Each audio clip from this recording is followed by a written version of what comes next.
Bonjour les amis, alors je viens aujourd'hui pour m'entretenir sur cette vidéo pour parler des oiseaux pendant les vacances, les oiseaux qu'il ne faut pas abandonner, aucun animal d'ailleurs, parce qu'il existe plusieurs solutions.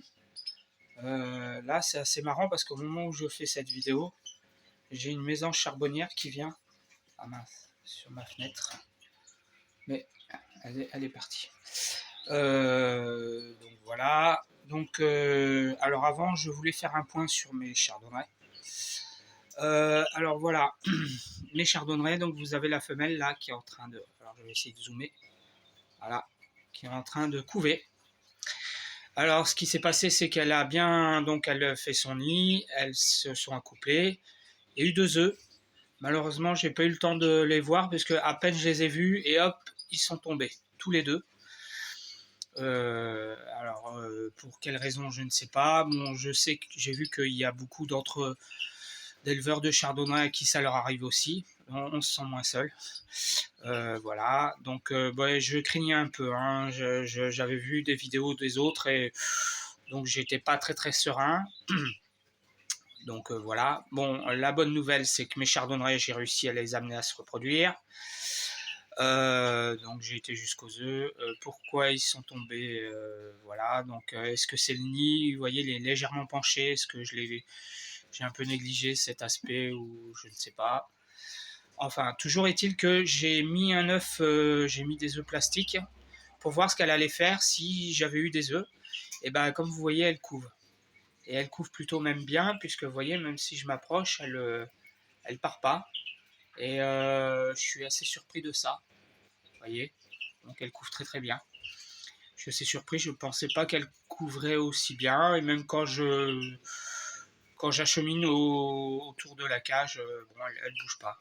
Voilà, par contre, j'ai le mâle qui lui est en pleine mue. Alors, il a commencé la mue assez violemment. Et du coup, j'ai un décalage. Donc, ce que je vais faire là, c'est que bientôt, je vais les arrêter puisque ça ne sert plus à rien. Hein, la mue va arriver. J'ai la plupart de mes oiseaux qui sont en mue d'ailleurs, certains de mes canaris, donc le chardonneret mâle.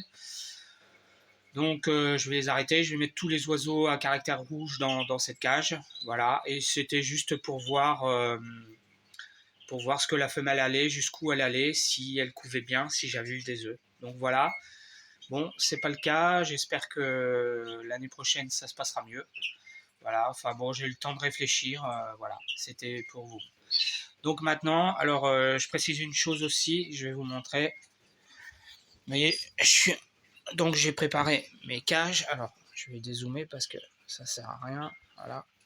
Donc voilà, j'ai préparé ma cage parce que comme vous voyez, je suis en plein déménagement. Je déménage dans 15 jours. Voilà, donc vous voyez, j'ai toutes mes cages voilà, que j'ai préparées, que j'en profite pour rénover, pour repeindre. Voilà. Donc voilà. Alors, donc, je voulais vous parler des oiseaux. Hop, je vais le mettre comme ça. Voilà, donc ça c'est ma colonie de chardonneret, de canaries avec mes verdiers. Donc tous les verdiers maintenant sont dans la volière. Donc là, bon, j'ai pas spécialement nettoyé. Hein.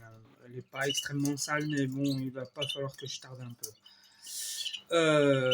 Donc je voulais vous dire, oui, alors, bientôt les vacances arrivent et certaines personnes, je vois, tout simplement, ils revendent leurs oiseaux, ils les donnent parce que ils partent en vacances. Alors, déjà, première chose, il y a un truc qui me choque, c'est que sur 12 mois de l'année, sur 12 mois, pour un mois, vous allez abandonner vos animaux. Alors, je parle même pas de ceux qui abandonnent leurs animaux carrément, leur chien ou leur chat, hein, parce que là, j'ai pas de mots assez forts pour dire ce que je pense d'eux.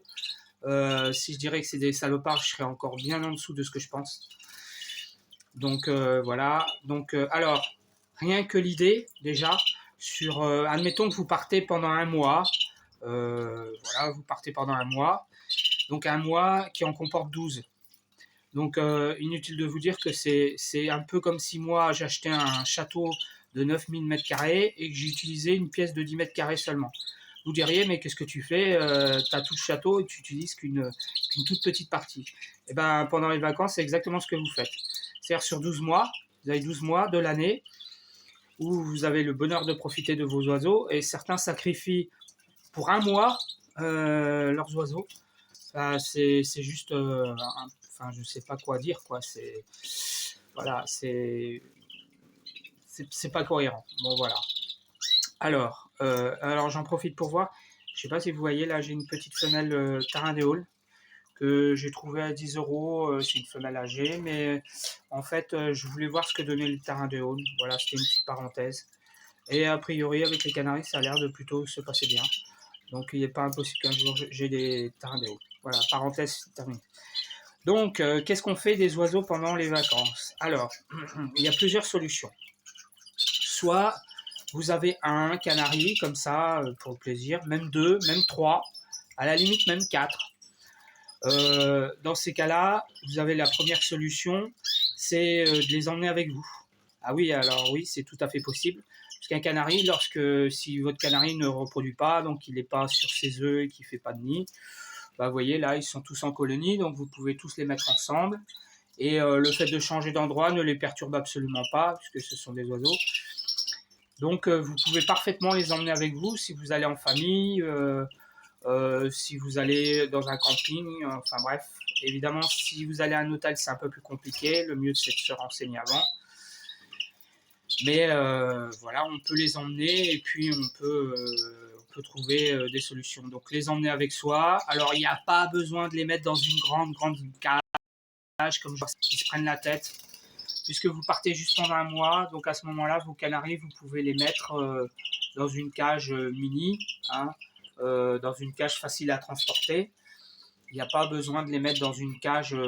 Ils y sont juste pour un mois, si vous partez un mois, ce qui n'est pas évident. Parfois, c'est même juste 15 jours, donc, ou même une semaine. Mais admettons que ce soit un mois. Donc, vous partez pendant un mois et vous pouvez mettre vos canaris dans une petite cage avec la nourriture, l'eau, voilà. Et c'est largement suffisant. Il n'y a pas besoin de se prendre la tête à transporter dans de grandes cages. Vos oiseaux, ils sont là à titre provisoire. Ils sont en vacances, donc voilà, ils ne vont pas en mourir, ils ne vont pas être traumatisés. Voilà, c'est une période courte.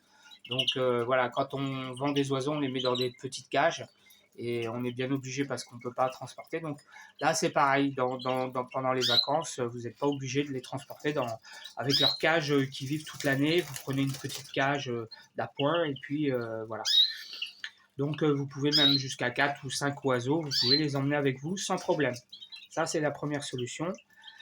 La deuxième solution, évidemment, c'est si vraiment vous ne pouvez pas, bon, eh ben, à ce moment-là, vous les faites garder par quelqu'un. Vous connaissez un voisin. Ou au pire, troisième solution, vous les faites garder par quelqu'un par un professionnel, donc quelqu'un que l'on paye pour ça. Évidemment, ça a un coût, mais voilà. Mais en fait, vous avez trois solutions. Donc sur ces trois solutions, avant d'abandonner vos oiseaux, réfléchissez si vous n'avez pas ces trois possibilités, parce que ça serait quand même, ça semble bien le diable s'il n'y a pas possibilité de ces trois solutions. Donc ça, c'est si vous avez un ou deux canaris, enfin vous avez une petite partie d'oiseaux, voilà, jusqu'à 4-5 oiseaux maximum. Ensuite, la deuxième partie, c'est quand on en a comme moi. Alors moi, j'en ai presque 18, au total 19, presque une vingtaine d'oiseaux. Donc là, effectivement, ça se complique un petit peu, parce que là, bah, je ne peux pas les emmener. Donc là, il vous reste deux solutions. La première, c'est donc vous pouvez laisser vos oiseaux autonomes, ce qui est d'ailleurs aussi valable pour la première solution, pour le premier cas. Donc vos oiseaux peuvent être parfaitement autonomes, puisque si vous partez par exemple, admettons 15 jours ou une semaine, eh bien, vous pouvez garder suffisamment de nourriture. Vos oiseaux se débrouillent, hein, ils se débrouillent tout seuls. Je l'ai déjà fait personnellement. Donc ils se débrouillent très bien tout seuls et ils peuvent très bien se débrouiller sans vous. Le seul truc, évidemment, c'est de leur mettre suffisamment de nourriture pour qu'ils se débrouillent. Donc à ce moment-là, on dispose de mangeoires Commodore, Donc je rappelle ces mangeoires, voilà, qui sont en plastique, où vous mettez par-dessus les graines, les oiseaux les mangent comme ça sur le côté, et puis les écosses tombent en dessous, vous récupérez pardon, les écosses. Donc ça, avec une mangeoire, pour un canari, il y en a bien pour une semaine. Bah, évidemment, quand vous avez plus de 20 oiseaux, ça se complique un peu. Donc à ce moment-là, vous avez la possibilité, donc vous mettez par exemple plus de mangeoires Commodore, au lieu d'en mettre 2 ou 3, vous en mettez 5, 6. Vous mettez évidemment un abreuvoir à grosse capacité, et vous avez une autre solution aussi qui est celle-ci. Je vais vous montrer, voilà, alors est-ce qu'on le voit, voilà. Ça c'est pour les poules en général, ou pour les poussins. Et dans ce type d'abreuvoir, vous avez une grosse capacité, aussi bien d'eau que de graines. Donc vous pouvez mettre des graines là, vous faites le test et vous en avez pour un bon 15 jours, quoi, hein, facile de graines et presque autant d'eau. Donc plus vous avez d'oiseaux, plus vous multipliez ce type d'abreuvoir. Vous voyez, bon, il faut mettre une assiette en dessous parce que ça fuit un peu. Enfin bon, bref, c'est un peu. Ben, enfin bon, pour dire que voilà, il y a des solutions. Donc ça, c'est la première solution. La deuxième solution, c'est évidemment pareil que tout à l'heure, vous les faites garder. Vous les faites garder soit par un voisin ou soit par quelqu'un que vous rémunérez pour ça. Bah, évidemment, ça augmente le coût, mais si vous avez les moyens, voilà. Et enfin, pour les gens qui ont une très grande volière avec plusieurs oiseaux, bon bah là, je ne vais pas en parler puisque je suppose que ce sont de vrais passionnés, que de préférence, et on ose imaginer qu'ils ont déjà prévu leur cas de figure, évidemment. Donc là, à ce moment-là, j'imagine que vous pouvez quand même partir en mettant des réserves suffisantes pour vos oiseaux. Voilà, où vous les faites garder. Donc voilà. Enfin, toujours est-il que dans tous les cas, vous avez plusieurs possibilités et que donc on n'abandonne pas ces animaux, quoi qu'il arrive. Ou alors la toute dernière solution, c'est vous partez pas. Voilà. Moi, ça m'est déjà arrivé. Voilà. Si j'ai pas de possibilité, bah, je pars pas. Et je préfère garder mes oiseaux toute l'année, en profiter plutôt que de sacrifier quelques jours par an. Voilà, pour voir si l'herbe est plus verte ailleurs, et en plus, elle ne le sera pas forcément. Voilà, donc c'était la partie. Voilà, donc ce que je vois sur Facebook, j'ai vu il n'y a pas longtemps sur Facebook quelqu'un qui voulait vendre ses oiseaux parce qu'il trouvait personne à les garder. Donc voilà, il en avait que 2 en plus. Donc là, je répète, si vous avez 2 ou 3 oiseaux, vous avez 3 possibilités. Soit vous les laissez sur place et vous mettez de la nourriture suffisante pour qu'ils se débrouillent tout seuls, avec des réserves de nourriture. Soit vous les emmenez avec vous, si vous avez 4-5 oiseaux. Soit vous les faites garder par quelqu'un, un voisin, un ami, ou soit par quelqu'un de professionnel. Ça fait 4 possibilités. Si vous avez plus d'oiseaux, si vous avez plus d'une vingtaine d'oiseaux, vous avez 2 possibilités. C'est soit vous laissez des réserves pour que vos oiseaux se débrouillent tout seuls, soit vous les faites garder par quelqu'un. Et puis la dernière, évidemment, si vous avez un grand élevage, bon, mais là, je pense que voilà. Donc voilà ce que je voulais vous dire sur les oiseaux. J'espère que cette vidéo sera vue et que vous passerez le mot de dire que voilà, pendant les vacances, on ne tue pas les animaux, on les abandonne pas à leur sort, hein, on les relâche pas dans la nature non plus. Voilà, on assume parce que prendre un animal, c'est une responsabilité, et une responsabilité jusqu'au bout. Donc les animaux, ils n'ont rien demandé, donc c'est de votre responsabilité de vous en occuper comme il faut jusqu'au bout. Et voilà, donc faites passer le mot, et voilà, et sachez que pour les oiseaux, c'est encore plus facile que pour les chiens ou les chats, puisque vous avez plusieurs possibilités. Voilà, j'espère que cette vidéo vous aura été utile, et puis je vous dis à la prochaine vidéo.